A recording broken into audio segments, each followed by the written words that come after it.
Welcome to our second edition of Branding on a Budget, a 5-part webinar training series focused on marketing and communication in the nonprofit sphere, brought to you by United Way of Northern Utah. I'm Danielle Collier, and this is my partner Haley Van Patten, and today we will be focusing on maximizing digital reach with a special guest interview with Angel Castillo, who is an individual publicity and marketing consultant, and she is also a pretty well-known Ogdenite. So you might recognize her name. If you were not able to join us last month, please know that our video recording is posted on the United Way of Northern Utah's website, and we will link that in the chat box. And that includes information about simplifying strategic goals and our interview with Mike McBride, Ogden City Marketing and Communications Manager. So today we are going to do a quick overview training, just some basics on maximizing digital reach, and then we will have our interview with Angel Castillo, and then at the end we will have a Q&A. So stay tuned for that, and make sure if you have any questions, drop them in the chat box.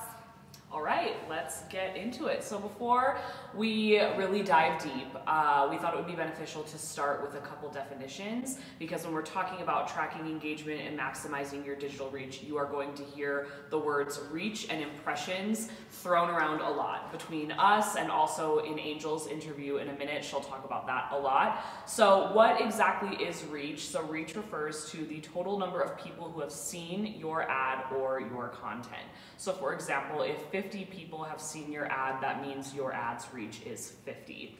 And then what are impressions? So unlike reach, impressions refer to the number of times your ad appears on a screen in general. So kind of to touch base back with the previous example, if your ad pops up on 50 people's screens 150 times, then your impressions for that ad are 150.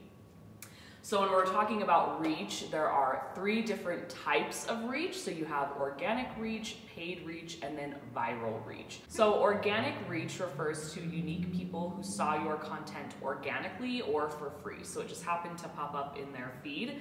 Paid reach refers to people who saw content that has been paid for. So for an example, if you were running an ad, that would be paid reach. And then viral refers to people who saw a piece of content because one of their friends interacted with it. So then it was either forwarded to them or popped up on their feed because of that engagement there. So you're hearing all of this, and now you're probably wondering, well, which should I be tracking, my reach or my impressions? Should I be tracking both? Which is more important? And all of that really depends on your goals. So going back to our training last month in February with Mike McBride, what are your organization's goals and kind of what do you want the outcome to be? And that will determine which you maybe want to focus on or track more intensely than the other, or maybe it's really both for your organization. So what can impressions tell you about your ads? So impressions are really handy if you're worried about possibly overwhelming your audience with too many ads or too much content on social media. It also can be really handy on the spot. If you start running an ad early and it is not getting impressions, that could be a sign that something is wrong. Or kind of on the flip side, if you're talking about your reach and you're seeing that you're getting a lot of impressions and it's going a long way, but you're not getting that engagement piece and people aren't clicking through, that could also tell you, okay, I'm reaching a lot of people, but they're not really doing anything about it. So that could be a sign that you need to rework your content as well. And then in a similar vein, when we're talking about tracking, kind of figuring out what your audience wants to see and hear and the content that they're interested in, you could always perform a survey using SurveyMonkey or whatever surveying platform you wish to see what information they're interested in and what's working and what isn't working. And then also if you're hosting any webinars similar to this one, or forums or Zoom meetings, really gathering those emails and that participant information so you can connect back with them as well on those pieces. So the next part of digital media training that we wanted to touch on is social media, which we've gotten a lot of questions on, and we talked about it a little bit in our first training, but I want to expand a little bit. Something that Haley and I have done that's been really helpful for ourselves in the different aspects we've worked in is creating a social media plan that specifically breaks down your social identities. And so this is specifically important if you have multiple different platforms or accounts. You want to talk about how they sound, how they look, how they feel, who is the audience, and what is the goal. So what we also do in that social media plan is break down some events and themes that we could highlight or potentially tap into for content by month. So we have a calendar that's, January to December, and in each month we put in dates for different happenings around town, different kind of themes for that month, whether it's a holiday like, Valentine's Day in February. What are some content pieces we could pull from that, and how can we be making these pieces a little bit more fun and exciting by using these themes? So for Farmers Market Ogden, we always have the ability for the local businesses downtown to have booths outside the front of their businesses and sell their wares or show off what they're doing. And so we can highlight those pieces on our pages. We can highlight, produce in the local area. We can do a story on a local farmer or a local artisan. And those are just some ideas of how you can involve those themes and events in your content planning for social media. When you're creating a campaign on social media, and this is like a string of graphics and information that's all related and has an end goal or an intention to it, you need to define whether you're looking to increase engagement, followers, sales, and or awareness, because that will help you cultivate information that is, most beneficial for your projected outcome. And lastly, on social media, I just wanted to talk about an opportunity that we found has been really exciting, and that's creating digital campaigns that can be turned into active involvement. An example of this is every year, again, you're all familiar probably, Ogden City does Christmas Village, and this is a huge lights display. It's one of my favorite things in the holidays, a huge lights display in the municipal gardens in Ogden City. We had this huge influx of people on 25th Street at the municipal gardens every year. How are we getting those people down the street into these local businesses? How are we making these local businesses feel like they can be involved and included in this programming that's happening with the city? And so we created a window decorating contest as an extension of Christmas Village, and we called it Window Wonderland because we're catchy like that. And it was really fun. All of the local businesses were able to participate if they were interested. They put up lights and decorations and did different themes in their windows. And then we had on social media, we shared pictures and interviews and did a social media voting for people to be able to walk down and pick their favorites, or even just see them on social media and pick their favorites and vote for them. And we did like a little awards thing for them. So that was really fun, and that's a great way to both engage your followers online on your social media platforms, and then also start bringing them into actual consumers of your product, your information, your organization, your mission, whatever that may be. So now we're going to talk a little bit about websites and SEO. And if you joined us last month, you know that we love acronyms. So this is exciting, and you might be wondering, what is SEO? Well, SEO stands for Search Engine Optimization, and it is very important for you and your web presence. So we are big fans of websites, and it is very important for your organization to have a website, and a solid website at that, which is really just a place that you can always bring your audience back to, and they can find more information, something that you can link to, and kind of that landing page and clickable reference for people. So why is SEO important? Well, SEO helps you really increase both the quality and the quantity of your web traffic, as well as just your overall brand exposure through non-paid or organic, there's that word, organic reach in the search engine results. And this also helps you better understand what people are searching for online, the words that they're using, and then the content that they want to consume, etc., etc. So a lot of people think when you're talking about SEO that you have to hire out like a third-party group to perform this for you, or that that's something beyond your reach or your means, and it really isn't, depending on the size of your organization and the complexity of your website or your websites plural. You can actually perform SEO yourself, and this is basically just kind of taking stock of your keywords and then strategically placing them on your website frequently to really boost where you show up in search results on platforms like Google, Bing, things like that. So when you're talking about placing keywords strategically on your website, something that we've done for the Ogden Downtown Alliance, and this is actually exciting because we recently just did a website audit at the end of 2020, and we completely overhauled our whole website at the beginning of 2021. So we had to perform SEO ourselves.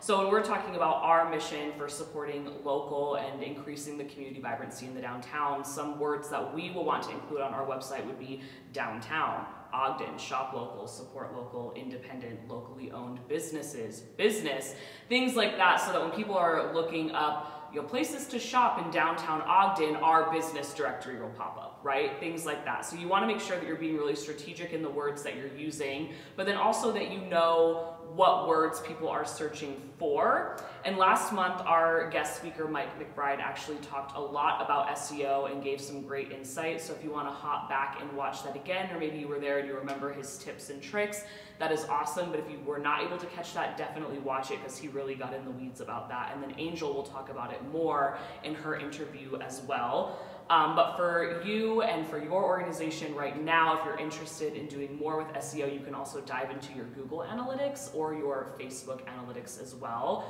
So your Google Analytics can really help you track your web engagement and your website traffic, and that will give you an awesome starting point when you're looking at how you can improve your SEO and where you can improve your SEO.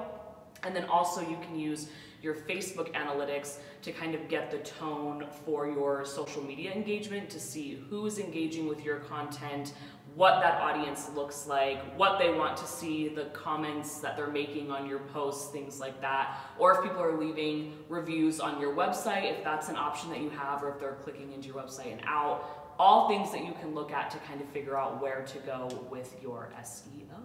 Well, next we're going to talk about digital influencers, and next month we are actually having Allison Hess here. She's Weber State University's Public Relations Director, and that training is going to be majorly focused on utilizing public influence, so we will be talking a lot more about things such as digital media, email lists, newsletters, press releases, so make sure to check in with us for that one. But just briefly, it's really important, whether you're doing social media, website, whatever it might be, to consider your area influencers. They can be individuals, organizations, groups, whatever it might be, and to really make sure that you form those connections. For example, if you have a Facebook post or event page, you can identify which groups on Facebook would have a similar audience or participation to what you're looking for, and you can post about it. Same thing with organizations and businesses. Who are some of the prominent businesses or organizations in the area that have a large following that might be willing to share my content to their followers? And then how can I also help them by sharing their content? So another component of your digital reach is graphic design and the graphics that you are putting out. So we're going to talk for a minute about the importance of graphic design and then also some tools that are available to help you in that realm. I know myself personally, I feel like that's not my strongest area, and I feel like a lot of people don't consider themselves graphic designers, but we promise you can do it. When you're talking about graphic design, it's really important to go back to the branding guides that we talked about in our last training and that we touched on earlier, like sound, look, feel, all of that, but also for graphic design, colors, fonts, logos, things like that need to be consistent through all of your pieces. And then also along with graphic design, your social media posts, your ads, your banners on Facebook, Twitter, any LinkedIn, if you have a LinkedIn for your business, all of those banners, making sure that they're not too wordy and overwhelming, but just a nice eye-catching image, a nice slogan, headline, keywords, again, that you need to include, logos, things like that. And if you really feel like graphic design is something that you and your organization cannot take on, you could always consider contracting out a local professional. That's something that we do at the Ogden Downtown Alliance. We have someone on an hourly basis that helps us with our projects. If you have someone on your staff that could help with that, that would be great. Canva, I know we plug Canva a lot, but they have an awesome nonprofit rate. They have templates that you can kind of plug and play with, a lot of things like that that make graphic design really accessible for any ability level. So definitely dig into Canva. If you want to go a step further, you could always look into the Adobe suites. They have InDesign, Illustrator, Photoshop. They have Adobe Spark for images, and even for newsletters, you can create newsletters on Spark. And then Flickr is also another resource if you use their Creative Commons. They have a lot of free images available as well. And lastly, I want to talk about social media fundraising. This is something that's become increasingly popular. So this can be something as simple as a social media campaign, but with the intent to raise money. I just want to give a few tips based off of something that I always think about when I'm creating a donor campaign, and that's the idea of ethos, pathos, and logos. These are modes of persuasion used to convince and appeal to an audience. You need these qualities for your audience to accept your messages. The first is ethos, and ethos is your credibility and character as an organization. So a good way to highlight that is to share a success statement. For example, since 2016, blank organization has provided 23,000 adaptive skiing lessons for over 500 children with disabilities locally. The second is pathos, and this is the emotional bond with your listeners or supporters. A good way to highlight pathos is to use pictures and testimonials.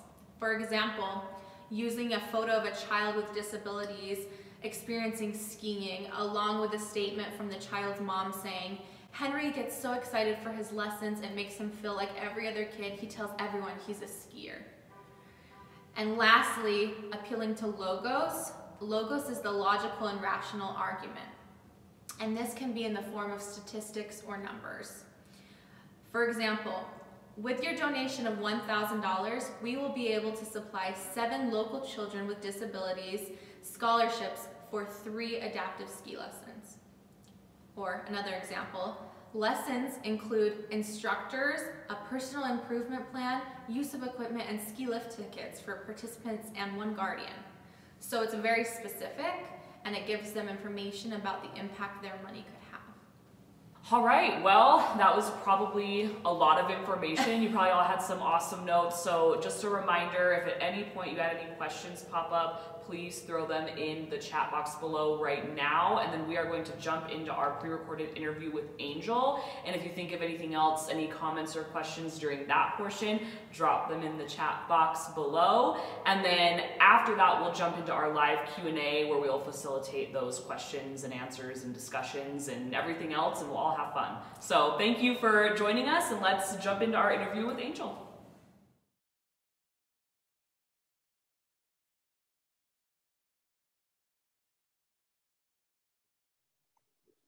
Hi, we are live from our own homes, and we are here joined by Angel Castillo. We're very excited to have her with us. And she is a marketing and publicity consultant, and you might know her as a former mayoral candidate. So her name is pretty big in Ogden. We're very lucky to have her. Yeah, we'll start off with a basic question. So can you just tell us a little bit more about what a day looks like for you at work? When I wake up, I consume at least an hour and a half, sometimes 2 hours of media. It is my job to understand and know what's happening in the world, what's happening, especially in the world of my clients. I subscribe to a whole bunch of newsletters and industry things, so I'm always aware of what's happening to the moment. And it's kind of an interesting thing that, checking social media is my job. I really need to know what's happening, and that's the only way that you can make good decisions as to what other people are doing and what's trending and how you can tie what your brand and your needs are to what's happening to build a conversation. Very nice. So what would you say is your favorite part of your job? The fact that every single time I am employed, it's a brand new challenge. It's never the same thing twice, even though there are clients that their needs vary based on their industry. What are we going to do? How are we going to launch this product? How are we going to pick up our flat sales? How are we going to carve out a new market segment for what we're doing and how we grow? And so it's always something new, and it's always something different, which I really like. I love that. That's so exciting. And I feel the same way in my work as well. Danielle mentioned earlier that you were a mayoral candidate. So can you tell us a little bit more about that and what digital media outlets you utilized throughout that campaign? Well, let me start first and foremost by saying I'm sure everybody watching this is looking for that one thing that's going to take them right over the edge. And I'm here to tell you, I'm sorry, I'm going to break your balloon, that there is no one thing that's going to make everything happen. To be successful in building your brand and creating a large digital footprint, it is essentially consistency over time. And it depends on, you've really got to dial down on your brand and who you are, who your audience is, who are we selling to, how old are they, where do they live, what kind of media do they consume, and what's the story we're telling, and what's our offering that we can bring to them that is going to make their day better, going to make their life better, and so that they're going to want to interact with our brand. So it's really and truly a combination of SEO and your platforms, that there's an intersection with who your client is. I know a lot of people here are going to be from nonprofits. And so one of the things that it's probably pretty easy to tell is that the people who write the checks are generally over 35. And you're looking for the platforms that they're on. And everybody that's under 25 has a TikTok. And I know that there are people who go outside of that age range, but the people that you're looking for that are donating to nonprofits, they're in my age group. They're above 35. They're probably right around 45 to 55. And then of course there's an older segment. And so you need to figure out how you're going to reach that particular market. So for a mayoral campaign, it's everybody. And what you want to try to figure out is, when you break down those campaign numbers, who's voting. And you can get this information from your county registrar, who tells you who your customers are, where they live, and you want to market to the people who vote, because you only have so much money, and it's just like a nonprofit. We've got a really tight range of money that we can spend, and we got to get the most bang for the buck. And so we need to find out where those people are and how we're going to reach them. I came out strong with social media, and I had a very large footprint on social media. And this is probably kind of what some of the nonprofits are going to want to know. It's not just ads. It's not just pages, because Facebook is set up to make money. Facebook takes a look at everything and it runs it through a filter, because they don't want to give you any exposure unless you're paying for it. And you don't have to pay a lot. You can be really surgical with how you're going to spend $10 and really, really target it. And we're not looking for, in the world of nonprofits, we're not looking for impressions.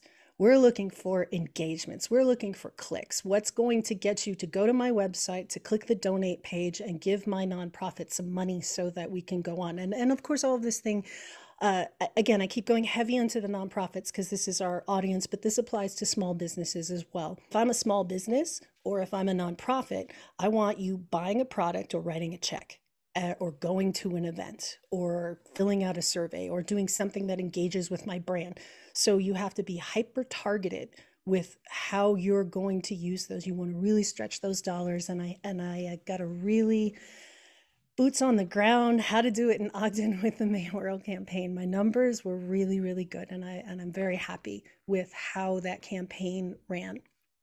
Definitely. And it does sound like that was quite successful for you, especially on social media, like you mentioned. Were there any things that you maybe tried that weren't as successful, or maybe something that you tried along with social media that didn't pan out the way that you wanted? So you ended up dropping that piece, or that kind of stuff? Well, there really wasn't anything that I wasn't happy with. Everything worked because I was just doing what I do for clients, but there were things that perform much better, and I'm going to share those with you. One of the things that you'll really get a lot of bang for your buck when you're advertising is promoting a live feed. Um, I know that we're going to talk about it later, but I'm a big proponent of data before dollars. If you don't know who you're going to, where that ad is being shown, you might as well just sit home and burn 20s, because it's just that machine gun branding that doesn't really, I mean, it gets you some exposure, but it's to people who aren't going to connect to your brand, who aren't going to buy your product, or who aren't going to donate to your nonprofit. So I do a lot of A/B testing. And for those of you that don't know, A/B testing is you have two ads and you go through cycling of same copy, different picture, same picture, different copy, different words, and you would be surprised at how much you can learn with $20. You don't have to spend a whole lot of money to sort of figure out where that sweet spot is for your ad for your audience. If you want to track your data and you really want to understand what's happening and who's engaging and what their demographic looks like and did they convert to a click or a purchase or a donation, you really need a management software to do that. And Hootsuite it's not cheap, but it's also half price for nonprofits. For regular businesses, and I wish I would get money for this, but I don't. If for regular businesses, it's about $50 a month for a single user license. And if you're a small business, you don't need multiple users. You can just have everybody share that login and program in. And the way I recommend that people do it is you have one person who's going to be approving and running any of the ads, and everybody else just queues them up, and then you kind of filter them out, and they schedule 2 weeks in advance, and you can always change the scheduling date to bring it back to what you want. And that way there's one person, one voice controlling the brand. So what I did, Hootsuite is $50 a month for regular businesses, but for nonprofits, it's $25. So that's a very real number, and it will give you so much data that will help you make really informed decisions. Now, if you absolutely can't afford that, you can do that with Facebook. Facebook does give you some data that allows you to relatively track your ads, but it expires within 30 days. So you're spending a lot of time cutting and pasting and putting into spreadsheets to try to hold on to that data, whereas Hootsuite holds on to that data for you. You can also get a 30-day free trial for Hootsuite. Gosh, they should be paying me for this, right? You can get a 30-day trial for Hootsuite, but remember, if you let that trial expire and you don't upgrade to a paying membership, you lose all the data. So if you want to just run small 30-day chunks, you could try that, and that might work for you. Definitely, no, that's great advice, and we can drop the link for that Hootsuite down there, and we'll ask them for some real royalty fees for you. Right? The next question: in your professional expertise, what would you recommend to include in social media posts in order to increase engagement? We've had a lot of questions about this, especially on our last training. People are just wondering if there's any tips or tricks to really increase that engagement piece. This comes down to understanding your brand, because what works for, Bob's Tires isn't necessarily going to work for, Intermountain Health. You really need to know your audience and do some searching on hashtags and figure out what is trending. And I am a big fan of not reinventing the wheel. Find an organization or a business that does something similar to what you do, that it's in the realm, and take a look at be a detective and look through their posts. Which posts on their social media are getting the most engagement? What did those words say?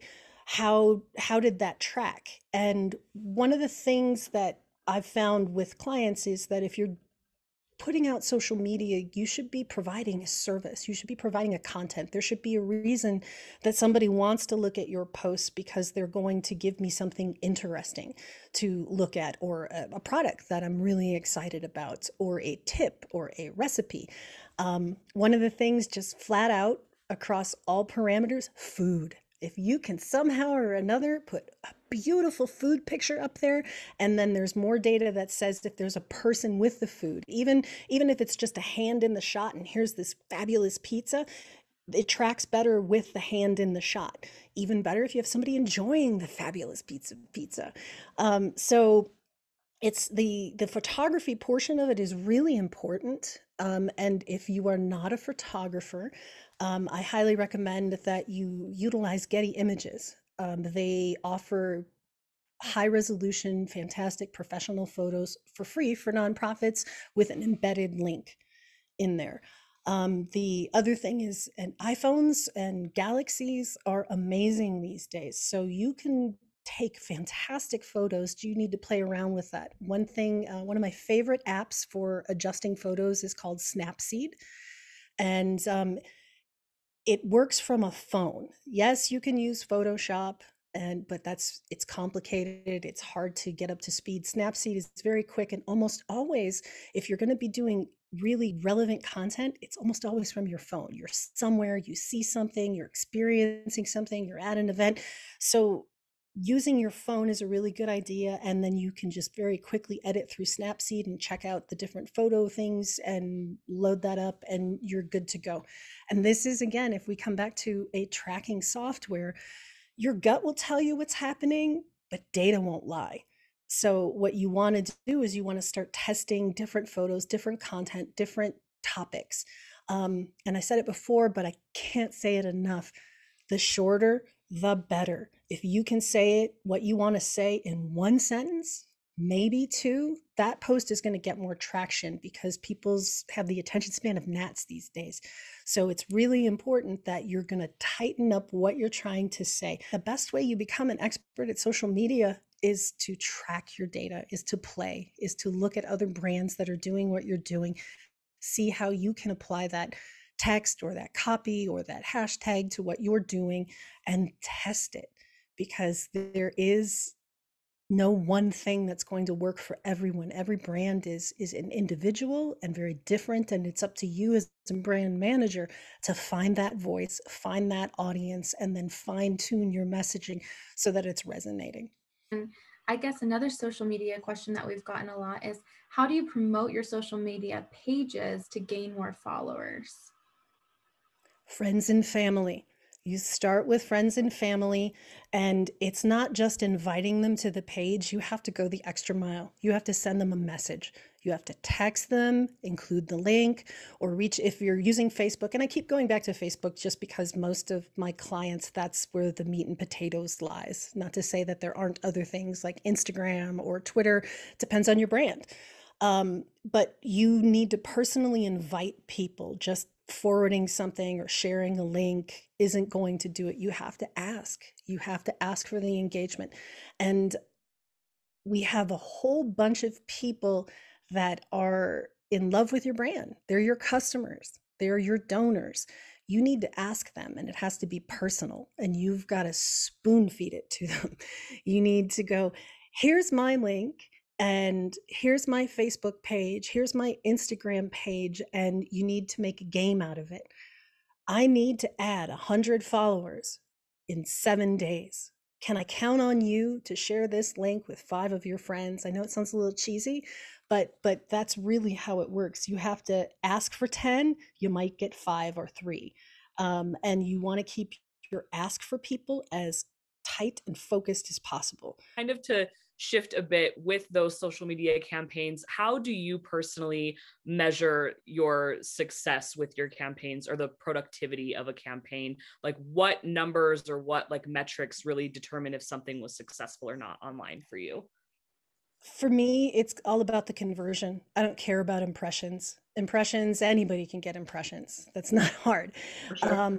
And the important thing, and I think Mike McBride mentioned this in the previous session, you have to drill down what success looks like to you. It is not just, I want to get more likes on my page. I want 100 likes on my page by this day.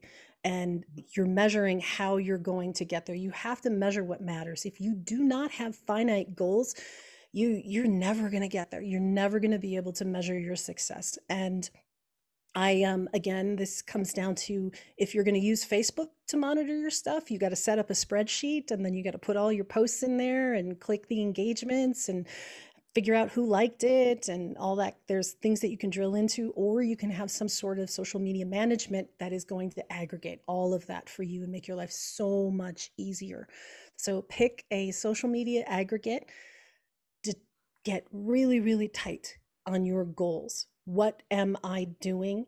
And it can't be, I want more brand exposure. No, I want 12 people to buy tickets to this gala within 48 hours. And then that kind of keys into your ask.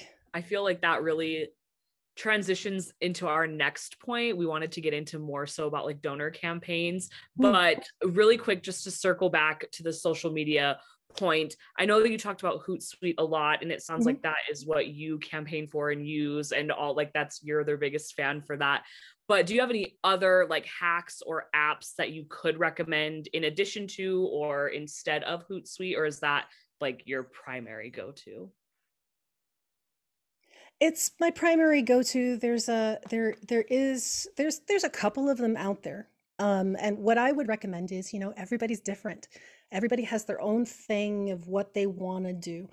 I just have a ton of experience and results with Hootsuite, and I've been using it for 8 years, and so it's I know its performance. I know that it doesn't have a whole lot of limitations and that it's easy to get people up to speed. However, there are other apps that might work. I don't care what app you use. I don't care if you just use Facebook's data and you're cutting and pasting and putting it into a spreadsheet. What I care about as a consultant is that you're tracking the data, so we know what success looks like and what engagements are happening. It's all about engagements or shares. Impressions are good for just general awareness, but if you're a small business or if you're a nonprofit, every single dollar counts. And if I'm going to spend $1, I want somebody donating or buying a t-shirt or buying a coffee cup or sharing this link to a page that has 30,000 people. So I'm all about engagements, because those engagements and conversions to getting checks written to your nonprofit or selling product for your small business. Like Haley mentioned, I know we kind of talked about some of the fundraising tips that you've used before. Do you have any other suggestions for raising money that you might have got from your mayoral campaign? The biggest thing about fundraising is getting over asking. Seriously, that is everybody's biggest fear. And a lot of times people just need a pep talk about why you're doing what you're doing. What's the work that your nonprofit is doing? Why is it so important to the community? Why do you care? And why you should give me money for this nonprofit. It's a big thing. It's personal. People take it personal if somebody says that they can't donate, and that has nothing to do with you, because people have lives and things going on. You've got to get over asking. And there are so many free things that you can get for exposure circling back to press. You should always be thinking like a publicist. What news outlet can I get to cover what's important to me as a nonprofit? And I'm going to encourage everybody for SEO for their website is to assign somebody to go through Google, to Google your nonprofit or your small business name and find every single mention that ever comes up in an article, and reach out to that reporter and ask them to add a tag if for some reason it's not coming up. That is one of the number one things that's going to help raise your website to the top, is fresh content, video content. But one of the real big ones has to do when a large website, like a news outlet, even though Standard Examiner is not very large, it has thousands of people who are on their site. So the Google meta crawler looks, when they're looking for somebody types in a nonprofit or whatever, it's going to come back, and Google's going to serve you, look at all this content. Here's a website that thousands of people look at where it mentions what you're looking for. So I'm going to show that to you first. And then I'm going to show you anything else. Video ranks really, really high on search engine optimization. So it's important that you have all of those tags. And if anybody's ever mentioned your business or your nonprofit, that link needs to be on your website, because that will help raise your SEO. And speaking of SEO, I want you to get $10,000 free Google ads every single month. As a nonprofit, you can do that. Google will give you $10,000 to run ads on Google. Now, Google ads are very different, and they're short, and they have a tendency to be focused towards product. They get the most traction there. But every nonprofit has a t-shirt, a tote bag, a coffee cup. You can program those, and there's plenty of Google ads classes that you can take that can teach you how to write a Google ad. But you can get $10,000 worth of free exposure every month as a nonprofit by running those Google ads. And every single nonprofit I know has a fundraiser. So you might as well be utilizing that for it. So make sure you participate in Google ads as a nonprofit and get some advantage with that. All of this information has been so helpful, especially when we're talking about, getting people to buy into our brand as a nonprofit, as a small business, whatever we might have. Very helpful. Thank you so much. And I think Kaylee has one last question. Yes. Do you have any final thoughts or pieces of advice with any of these topics that we just covered, or any of these questions? Any final thoughts from you for the group? Yeah, really drill down who you are. The branding part of it is essential. If you do not 100% know who you are, and then define who your donors or your customers are and those levels within there, your primary, your secondary, your tertiary, you really need to take the time to drill down and look through your receipts. Who's donating? Where do they live? How old are they? And then play detective. If I was a 45-year-old male with 2 kids who gave $500 every year, let me look this guy up on Facebook. What is he like? What is he like? Oh, he plays golf. Okay, I'm going to put that on a spreadsheet, because he's going to get a personal invite from me to go to our golf tournament because he's a golf guy. It's that little dialing down. If you don't know who you are and you don't know who your customer is, you're never going to effectively weed out the people who may be interested, but you want those people who are going to convert. So you've really got to dial down on who you are. It's essential that you put together a brand book. And I know it might seem like a whole lot of work. A good example of this is Weber State. Weber State University has just Google Weber State official colors or branding. They have a branding asset package. I'm going to leave it up to you to put a link in the chat so people can look at it. But when you open that up, it has everything that is approved for the Wildcat brand. Here are the fonts that they use. Here are the colors that they use. These are the primary colors. These are the complementary colors. These are the graphics that we have approved, and it's all there in a nice digital package for people to use. And that's important if you're going to be getting press, that people can just go right there and pick a graphic for you. You already have approved photos for people to use of your brand. And it's that whole digital packet of who you are and how people can access it. That's so important, that you know who you are and that you have consistency all across that. So take that time to drill that down. Take the time to find out what some key words for you, and anchor tags. Every single post that you make should have anchor tags. And anchor tags meaning they're this weight that goes around from every single post. Like the Ogden NAACP, every single post will say Ogden, Utah, Ogden NAACP, Black Lives Matter, equity, justice. There's this package of hashtags that always goes with it. And that will help people find you when they're looking for things. It also tells the Facebook algorithm, when I see Susie over here liking all these posts about equity and justice, and then look, the NAACP has all these posts about equity and justice, and Susie liked that page, so I'm going to show Susie more from the NAACP because these hashtags intersect. So it's really important that you're using them. They're not just funny, sometimes they are, but they are a part of your brand. And sometimes you need to look to see what other people are using to see if you can co-opt any of that. Does it apply to who you are? Because it's all part of the big SEO and how Facebook is serving ads and how you're going to get your content to your people. So I would highly recommend you spend some time figuring out what your brand book looks like, what your font is, what your colors are, what your words are. We do our posts always have the word compassion in them? Do they always have the word business in them? You know, what are those key things, words that say who your brand is? And then when you're crafting posts, you have this approved list of words that you want to try to work in whenever you can. And that way you have consistent messaging.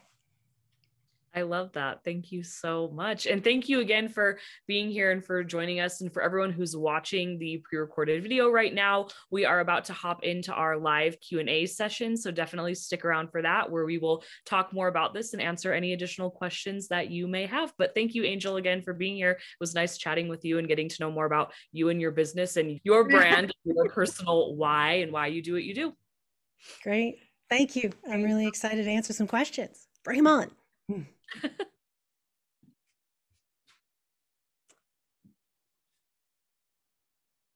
All right, so we are here live and Angel's still pumped and ready to answer questions. So we will start. The first question we have is from Kelly. And she said, our organization has undergone a name change over COVID. Any suggestions on crossing that bridge? Yep, you need a rebrand. And what we just talked about, we have to find out what the differences are between the previous brand versus this brand. Where's the intersectionality? What is being brought over? Or is it exactly the same and we're just changing it because we have a new board? It's a legal thing. If that's the case, you need to, and I'm going to tie it back to a local example. How many people had a real hard time with going from the Ben Lomond to the Bigelow?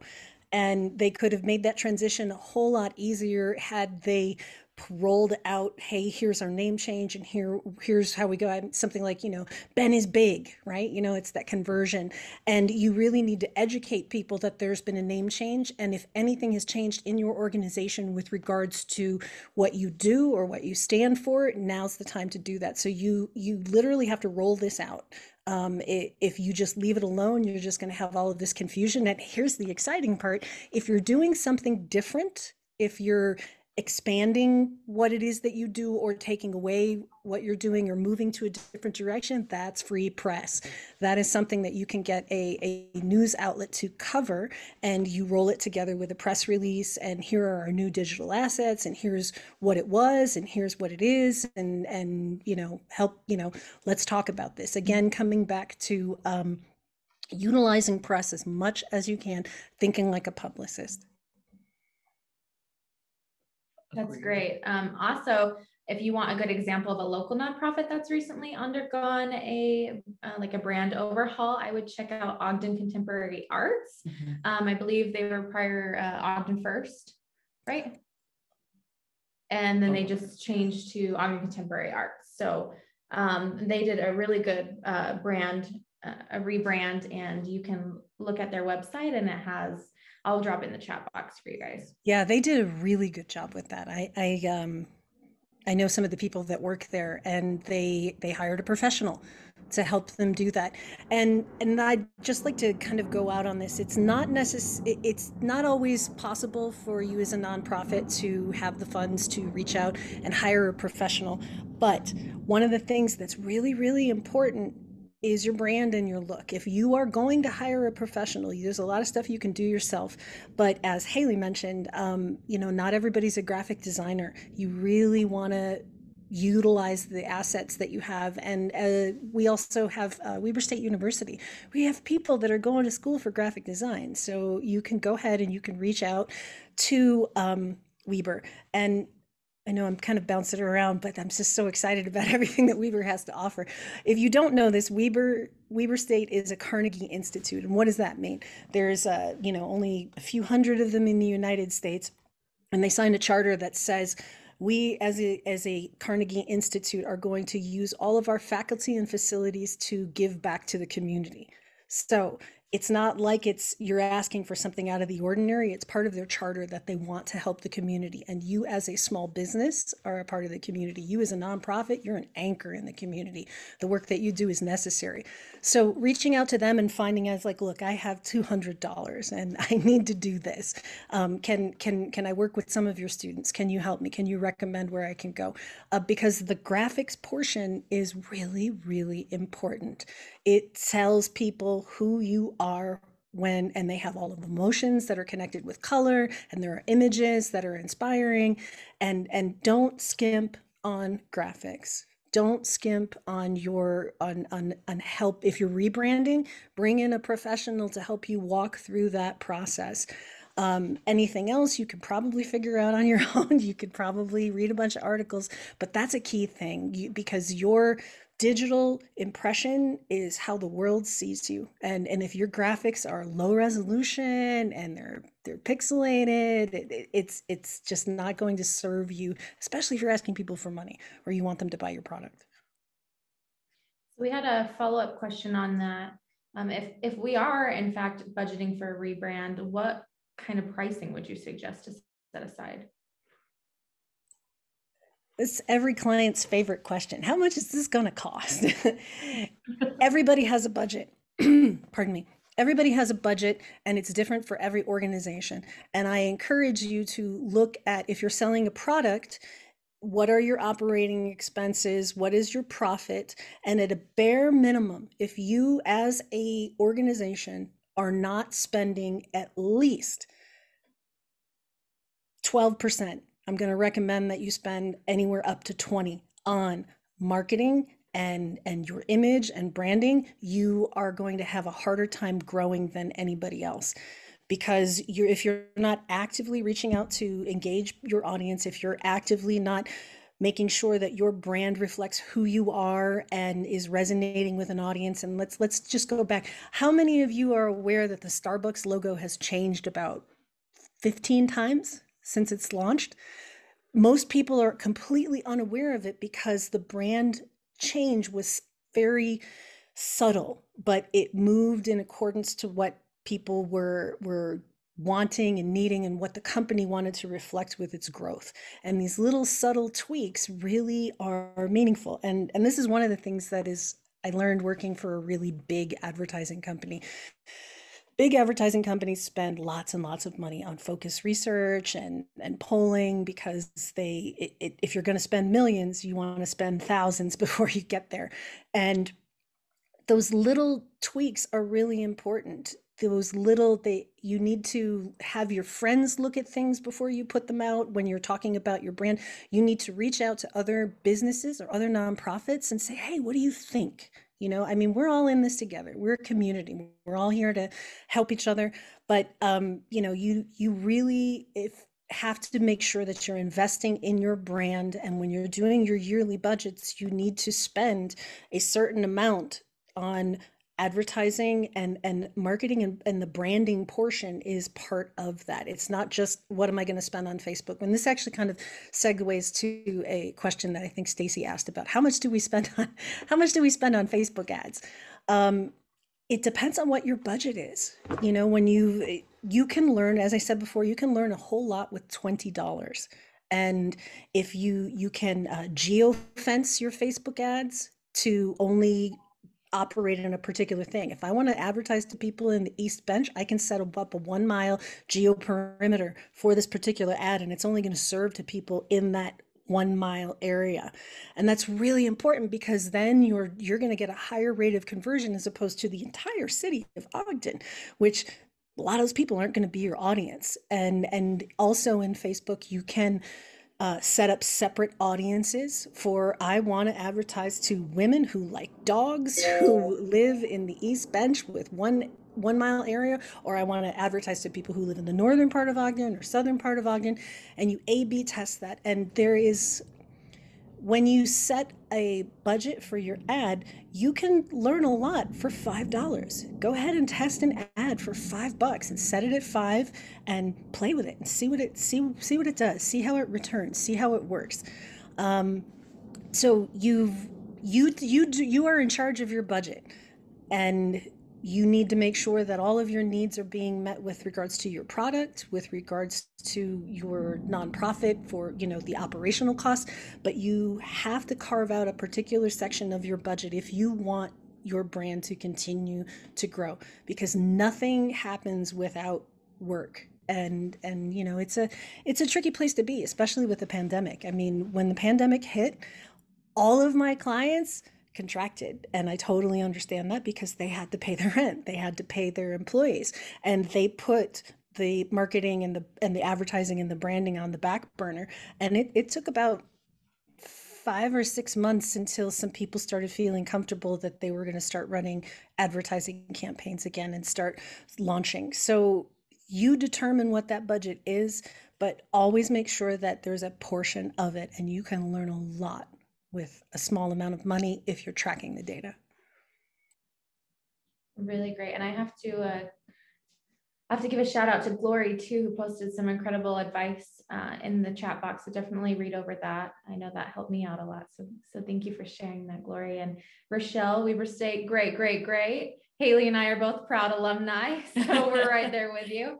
I always say that. Let's see. And then we've got a couple more questions. So kind of just elaborating a little bit more on Sarah's question that was already kind of a little bit answered in the chat box. Are there statistics on what posts are most engaging to nonprofit audiences?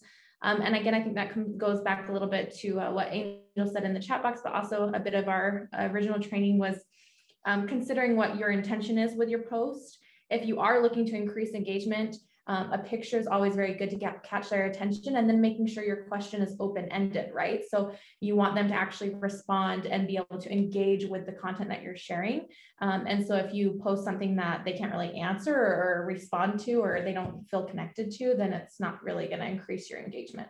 So making sure you set that intention prior to considering what the graphics and the information are going to be is important.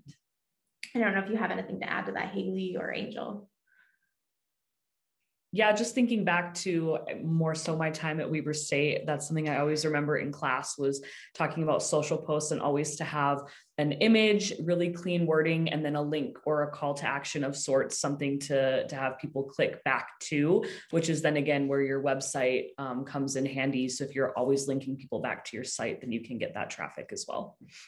I also have kind of a quick tip. Oh, sorry, Angel. Sorry. Oh, you're good. Right? I noticed that a lot of people will post like a link on their social post, and then they won't delete it. So if you actually copy and paste a link into your social post and then you delete it, the link will stay, but then you won't have the ugly kind of the letters and numbers or whatever it might be, but they'll still have this graphic that they can click on to go to the link. So I think a lot of people don't realize that you can actually delete that and it'll still stay. Right. And also tips and tricks. I have data from a whole bunch of clients in different areas that right now, as of in the last year, anytime you put in emojis in a post, they track better with regards to clicking.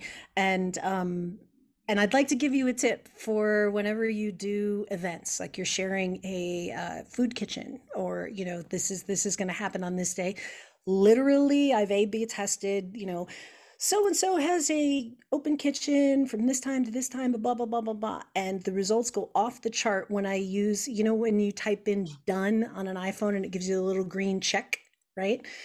I literally use that, and what, check, where, check, when, and that way in the body of the post, you see these green checks, and we immediately go, oh, this is what it is. This is what it is. And then you go down to a little bit more information.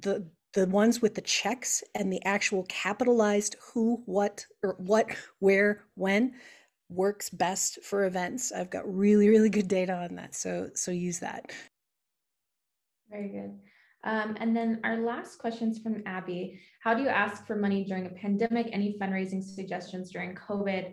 So I have just something to think about when you're asking for money during COVID or anytime really, making sure that the foundation or whoever it is that you're asking from, making sure that you know that your mission aligns with what they are willing to fund. And so a good thing to do right now is to not go to like, Select Health or these more medical related filled foundations where they're going to be spending majority of their funds that they have right now helping and assisting these organizations that are fighting COVID or doing COVID related activities. So identifying funders that are specific to your organization that might have extra funds that they're already planning on dedicating to something other than a medical related field. And then I'm sure Angel probably has some further advice on that.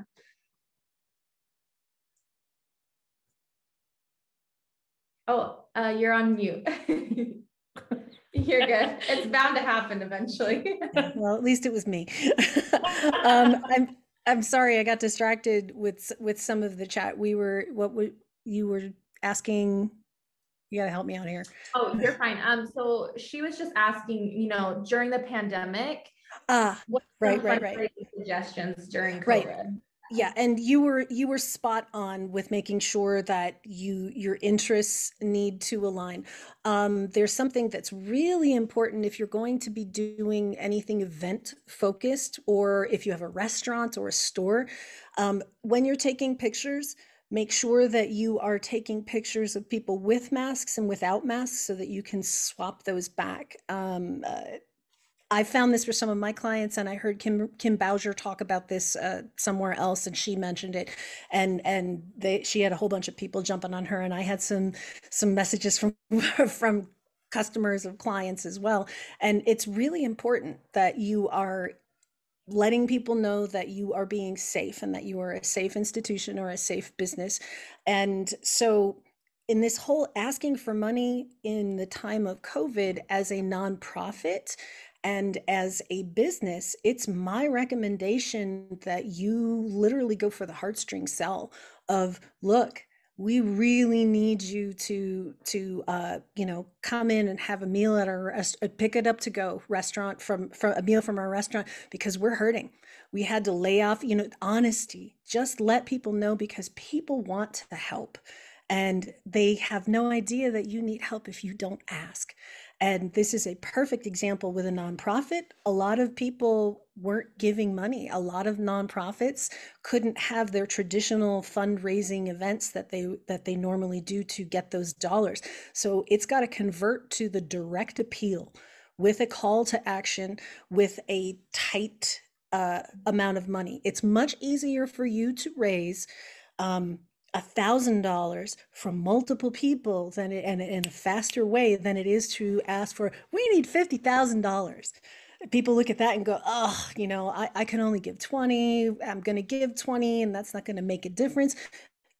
You need to scale it down to really targeted asks to specific groups of people, and that way they feel like their donations are meaningful, that it really helps. And then also, what your donation covers.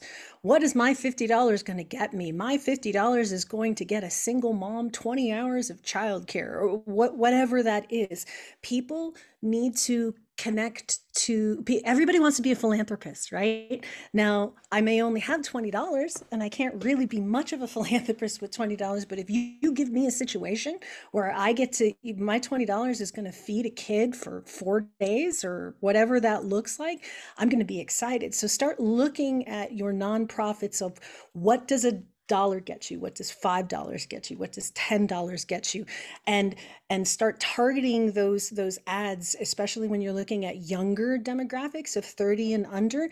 It's a lot easier to get $10 from somebody who's under 30 if you can tell them that this $10 is, we're going to get a sleeping bag for this homeless shelter.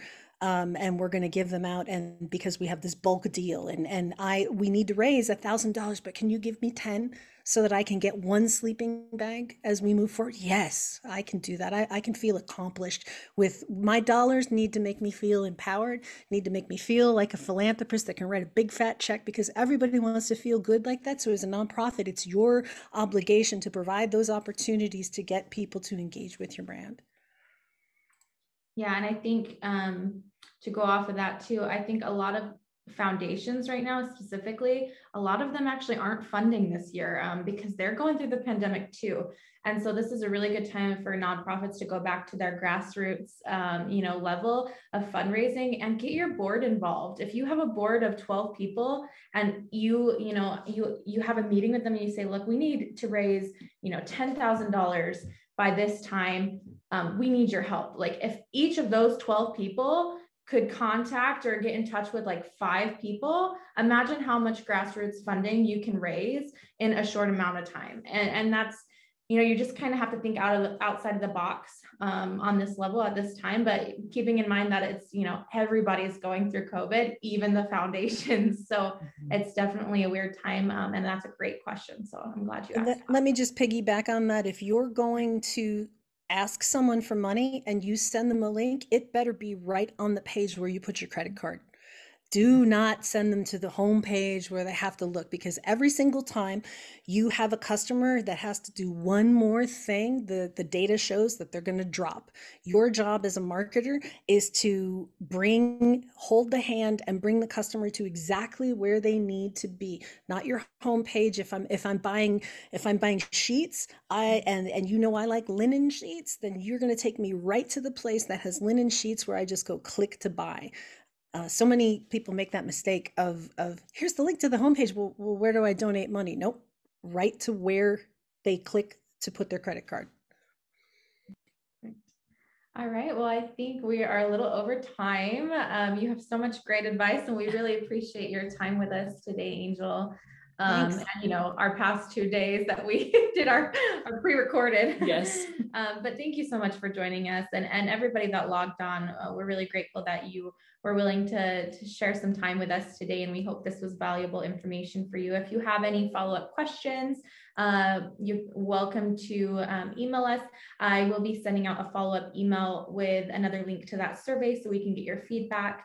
And it will also have a link to the video posted on the United Way website. And again, last month's training with Mike McBride is also on there from on the United Way website. So you can also watch that one. And then join us next month for our interview with Allison Hess, Weaver State, great.